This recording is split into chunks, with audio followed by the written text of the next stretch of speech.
Böyle yapıyoruz. Biri aşağı, biri yola. Biri sağa, biri sola. Biri sağa, biri sola. Hemen karşı tarafa geçiyorum. Bu defa sol elimi verdim. Bunu çekerken karşıya itiyorum.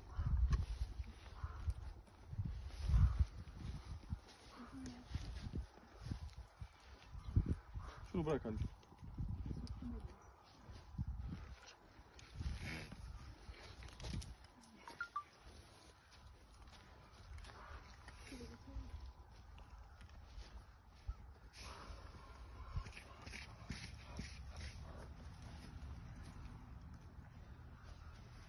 Biraz izliyorum.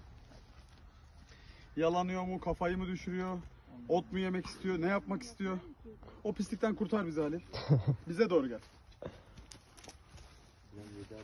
Okey, öyle dursun. Hocam yedi hareketi vardı ya. Hani. Evet, göstereceğim. Biraz bir sabredelim. Şunları bir yapsın. İstediğim şeyleri bana bir versin. Esnesin. At böyle esniyor zaten. Esnedi, burun çaldı, geviş getirdi.